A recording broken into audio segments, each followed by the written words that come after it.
C'est ça que j'aime à travers la mer, c'est la réalité des lois de la vie. Ce n'est pas ce qu'on dit de la vie. N'importe quel être est capable de dire qu'il vit la lumière, qu'il ressent la lumière, qu'il comprend la lumière. Eh bien, il n'y a pas de souci, mais montre-nous ce que tu en fais de la lumière. Et là, on pourra mieux se comprendre, parce que ce qui est vrai, c'est ce qui sort de nous.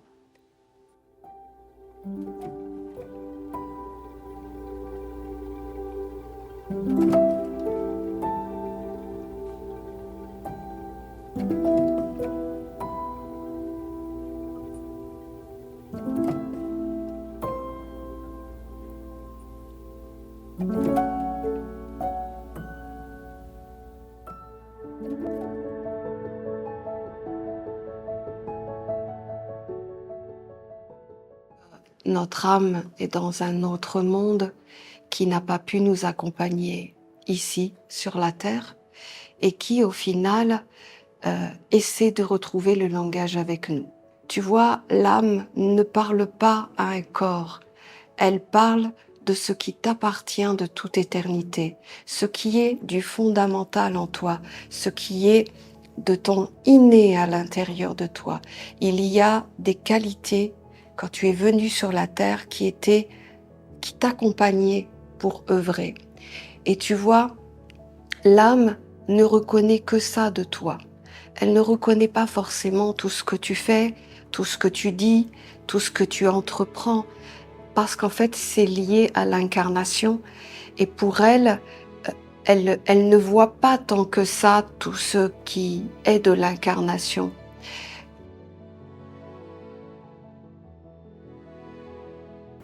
Ce ne sont pas des êtres extraordinaires. Si Bouddha était un être extraordinaire et un surhumain, pourquoi il serait resté des jours et des jours assis à un arbre, puisqu'il aurait pu l'avoir, la connaissance directe? Pourquoi, lui, en tant qu'homme, il a été au-delà de ses limites pour avoir la réponse? C'est parce que c'était un homme. Et qu'en fait, là où il est beau et extraordinaire, c'est qu'il a été jusqu'au bout. Il s'est dépassé, il a été au-delà de ses limites pour avoir une réponse. Et il l'a eu au bout de combien de temps? De jeûne, de discipline, de dépassement de lui. Si c'était un prophète, la connaissance, il l'aurait comme ça. Tu vois pourquoi les humains, ils croient tout ce qu'on leur dit?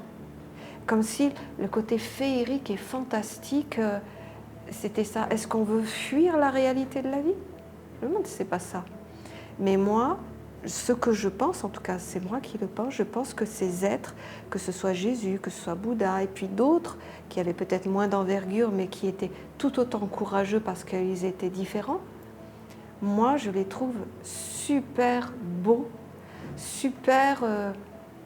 tu vois, tu parlais de Peter de Nov, c'est des références pour moi, parce que c'était justement des hommes, et qu'ils ont privilégié qu'est-ce que c'est que la lumière, c'est quoi en réalité.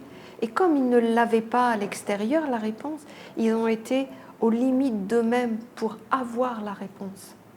Et après, ils l'ont transmis, parce qu'ils l'ont eu. Et ça a fait ce que ça a donné. Mais pour moi, ce sont des hommes, voilà, bien sûr prédestinés.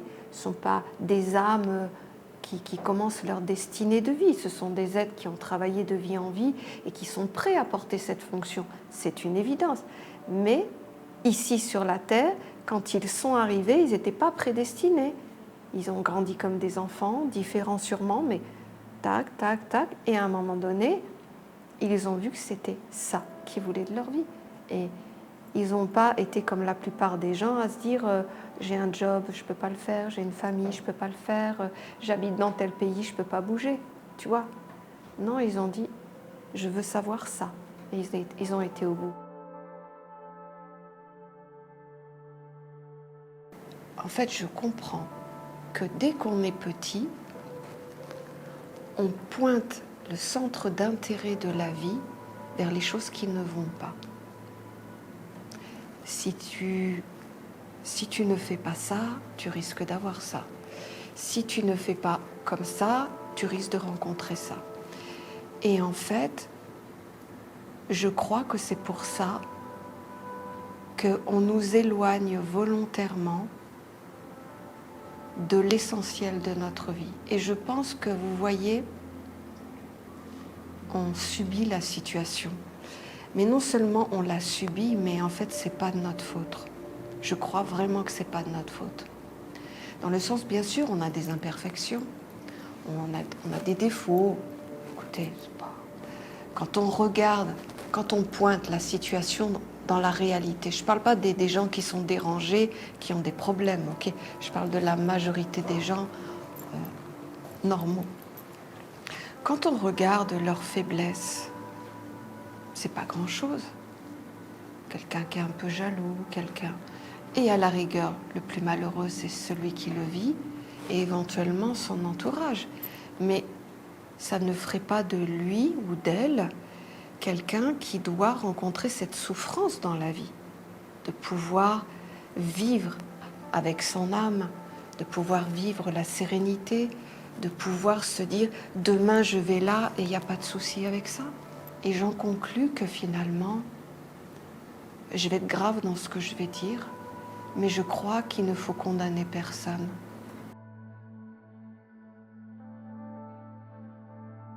Les maux de l'humanité, de toute façon, ne se guériront pas par le dialogue aujourd'hui, même si on dit qu'il faut beaucoup parler. Le dialogue est une révélation, finalement, de ce qui est vécu à chacun, dans chacun. Et ça permet d'avoir un état des lieux de ce qui se passe. Mais ce n'est pas la guérison. La guérison, c'est d'apaiser la colère qui va naître à l'intérieur de nous et d'apaiser la blessure qui va naître à l'intérieur de nous.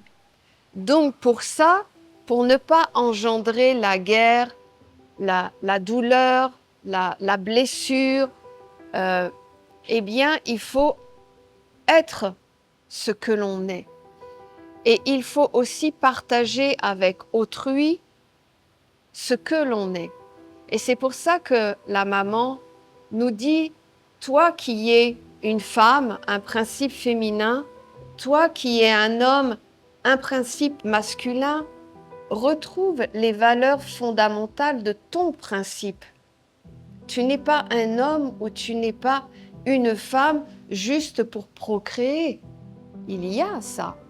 Mais il y a avant tout, procréer est une chose, mais permettre d'accueillir la vie, que ce soit à travers un enfant ou que ce soit à travers un idéal, un projet, une qualité de vie, en fait, on va utiliser les mêmes moyens.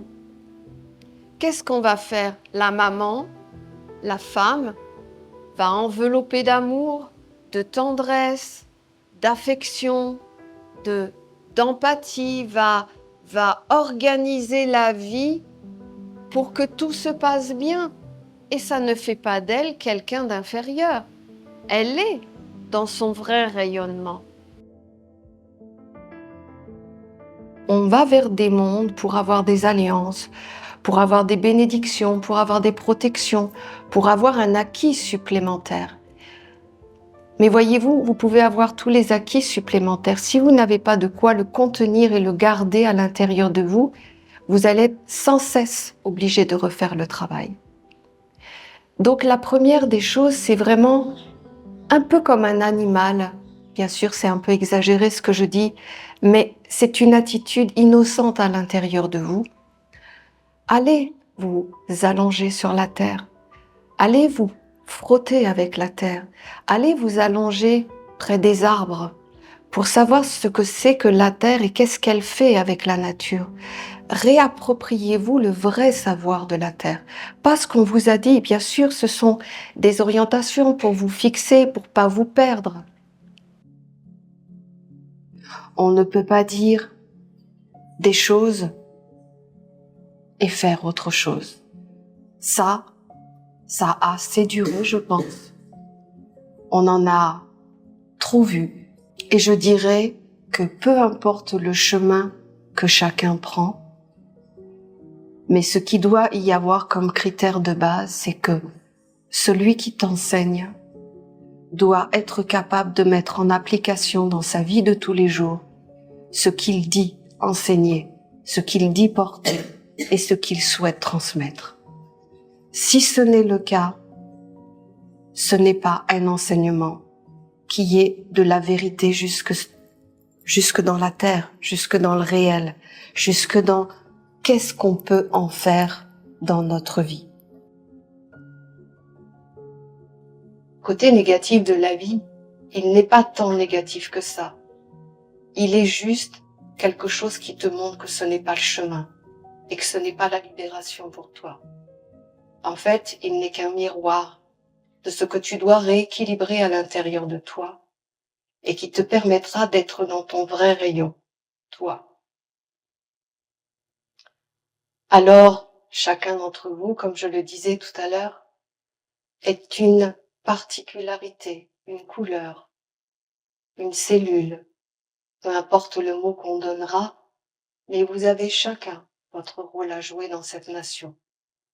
Mais pour cela, vous devez sortir d'une collectivité, d'un monde qui vous a formé, qui vous a dit comment penser, comment regarder le monde, comment appréhender les choses, comment les aimer, comment les goûter.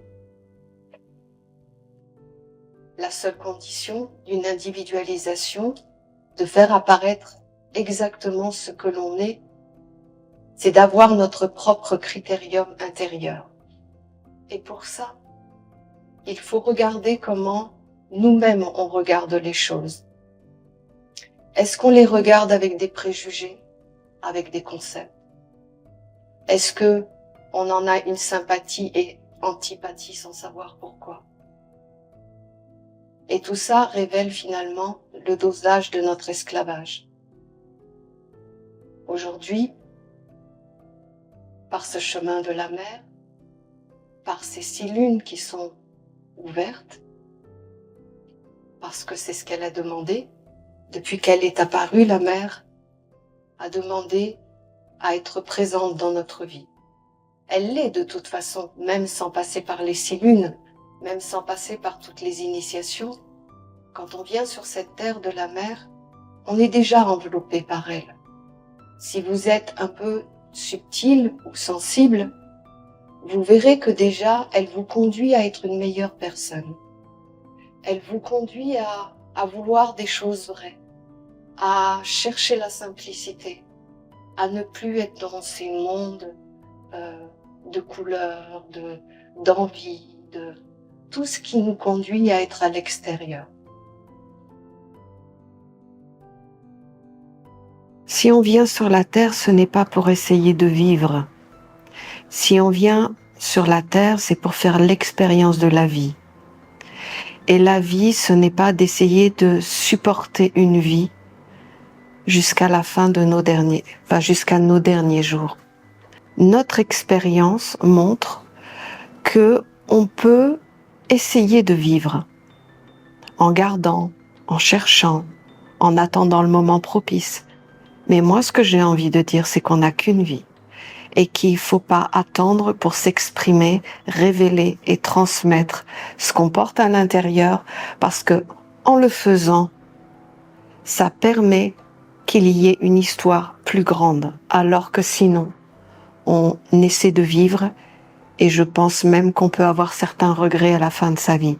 Donc, moi je dirais, vous n'avez qu'une vie et il ne faut pas attendre d'être vieux pour commencer à oser être ce que vous êtes, et permettez-vous de faire l'expérience de l'éveil à la vie intérieure, parce que ça n'est qu'à ce moment-là que vous verrez ce que vous êtes, pas avant. Il y a 1 an, presque jour pour jour, j'ai osé faire ma première conférence. Et en fait, qu'est-ce que j'ai fait? C'est que j'ai accepté de me donner une opportunité de faire ce qu'un jour j'ai entendu dans ma vie, transmet ma sagesse par la parole. Dans ma tête, c'était un monde impossible pour moi, mais vraiment impossible. Et si je m'avais écoutez, jamais je n'aurais fait ça. Parce que c'est contre nature, c'est pas ma nature.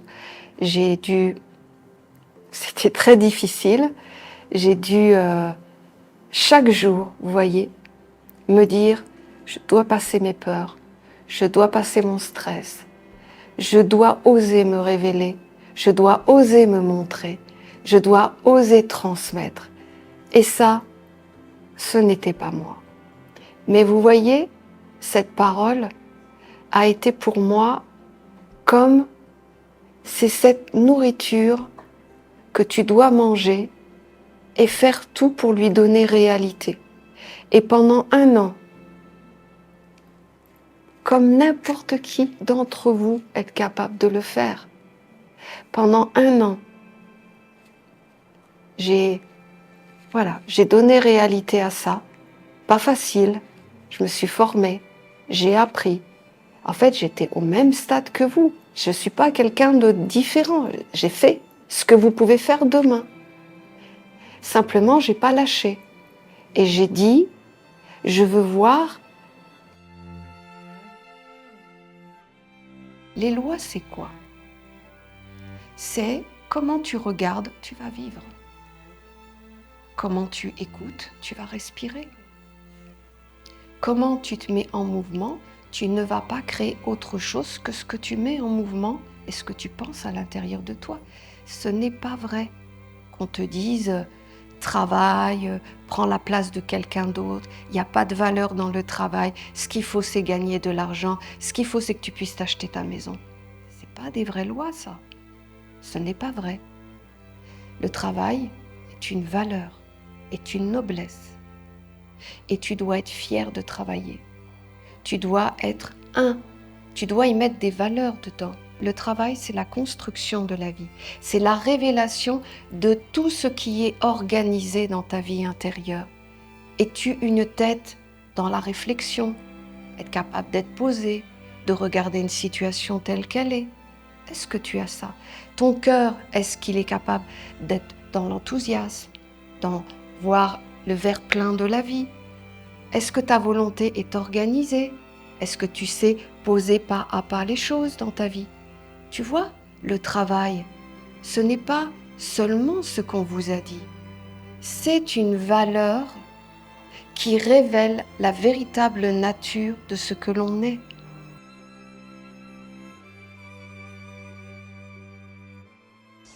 Parce que dans la création, nous vivons réellement, tout d'abord, avec un cordeau autour de nous. C'est quoi ce cordeau? C'est tous les sentiments qui sont générés par la masse des humains. Ok? Ensuite, vous avez un corps d'air. Vous avez toutes les pensées générées par les hommes et les femmes. Vous avez un corps de feu. Vous avez tous les désirs et le feu. Sans rentrer dans les détails, des humains. Quand vous offrez un sentiment de paix, il part, mais il part où? Il part dans l'eau, si vous êtes dans le sentiment. Il part dans l'air, si vous êtes dans la pensée. Il part dans le feu, si vous êtes dans la puissance créatrice. Mais ça n'atteint pas souvent les mondes au-delà de ça. Pour cela, il est nécessaire de créer un passage, c'est-à-dire de ta propre source vers le monde vers lequel, par exemple, on va prendre son âme ou votre ange. Si vous voulez que votre parole soit entendue et que vous puissiez recevoir l'information en retour d'un monde supérieur, pour cela, il faut permettre un passage qui ne soit pas sous influence. Parce que même si un ange vous répond, il est obligé de passer par le feu, par l'air et par l'eau. Il est bien évident que quand l'information vous arrive, elle n'est pas comme elle a été donnée, quand vous la recevez. C'est pour ça que la mère nous a enseigné que tout vient de notre propre source à l'intérieur et que tu dois générer tout de ta propre source. Par exemple, si tu veux la paix, si tu veux l'amour ou autre vertu, elle doit vivre d'abord à l'intérieur de toi. Tu ne peux pas dire des paroles vides de sens. Faites une sélection. Certaines pensées, gardez-les. Et d'autres, mettez-les de côté en attendant d'avoir les vraies réponses. Mais ne validez pas, ne confirmez pas des choses que vous ne comprenez pas, ou que vous n'aimez pas, ou qui n'est pas en affinité avec vous. Parce que vous voyez, dans la vie c'est simple, on n'est pas parfait, c'est une certitude. Mais on a un pouvoir d'action, c'est de valider ou pas quelque chose. Ça, vous pouvez le faire, et c'est à la portée de tout le monde. Une pensée de mécontentement, une pensée de critique, une pensée qui finalement va amener à quelque chose de désagréable, eh bien vous avez le choix et vous avez la possibilité à n'importe quel moment de votre journée de faire stop. Là, ça va pas, je suis en train de mouliner dans des mondes et ça va me mener à rien. Je n'arrive pas à avoir la réponse et je ne dois surtout pas aller vers un autre pour amplifier ce monde.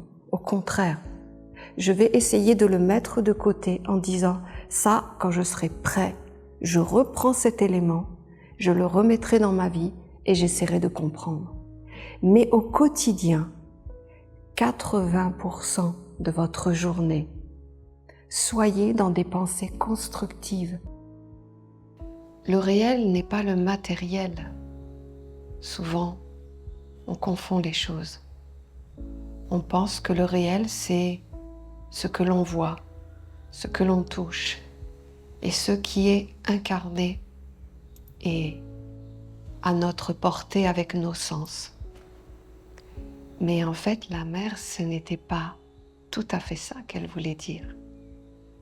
Ça, c'est pour nous, cette façon de se conforter à voir les choses d'une façon très matérielle pour fixer à l'intérieur de nous quelque chose de fait, d'existant. Mais la mère, en fait, a voulu nous dire le réel, en réalité, c'est il y a des lois dans la vie. Et tu ne peux pas être dans la réalité de la vie si toi-même, tu ne connais pas tes propres lois à l'intérieur. Et bien sûr, ça a cheminé dans ma tête.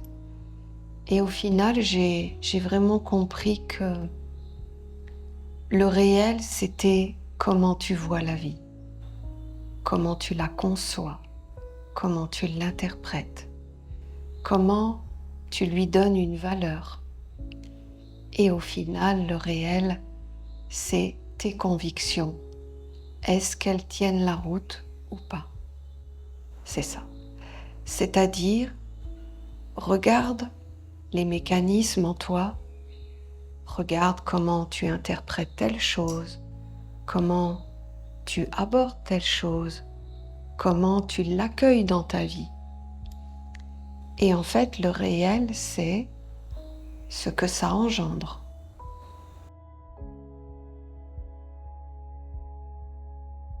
Ce que j'aime dans l'enseignement de la mère,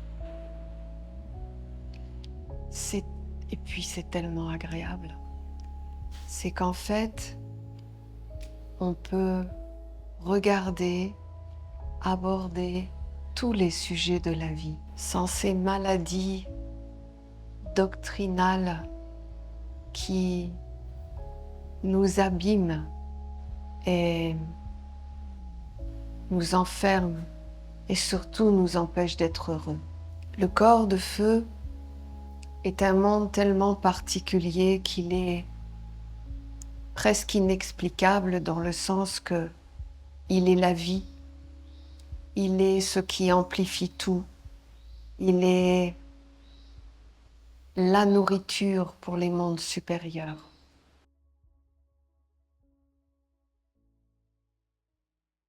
Ce qui est beau de la vie, c'est pas l'imperfection, c'est ce que tu fais de l'imperfection. Celui qui va diffuser l'imperfection tout autour ensemence la vie, sa vie et la vie des autres dans l'imperfection. Celui qui regarde l'imperfection, qui la prend comme un fumier, une base, quelque chose qui va permettre de faire grandir quelque chose, est celui qui veut vraiment aller vers la lumière, parce que toute expérience de vie, toute rencontre, toute chose qu'il fait, il va en tirer quelque chose et il va se construire encore plus vers la lumière. Et c'est ça qui différencie l'être de lumière et celui qui dit être l'être de lumière. C'est ce qui sort de son être naturellement et qui ensemence l'environnement, sa vie. Et c'est ça que j'aime à travers la mer, la réalité des lois de la vie. Ce n'est pas ce qu'on dit de la vie, parce que tout le monde est capable de dire. N'importe quel être est capable de dire qu'il vit la lumière, qu'il ressent la lumière, qu'il comprend la lumière. Eh bien, il n'y a pas de souci, mais montre-nous ce que tu en fais de la lumière. Et là, on pourra mieux se comprendre, parce que ce qui est vrai, c'est ce qui sort de nous. Quel bonheur! Depuis 1 an, je partage cette aventure avec vous. Alors, vous dire que je vous remercie, bien sûr, parce que grâce à vous, eh bien, j'existe sur la chaîne YouTube. Et puis de continuer à me suivre, ça me fait un grand plaisir de pouvoir continuer cette aventure encore avec vous. Merci beaucoup. N'hésitez pas surtout à partager, à parler de moi, à faire connaître la parole de la mer à travers mes enseignements que je vous offre et vous dire qu'en fait je vis une très belle expérience, nouvelle pour moi, mais en tout cas depuis 1 an, c'est vraiment une belle expérience et j'espère encore pouvoir la prolonger le plus longtemps possible. Merci beaucoup et à très bientôt.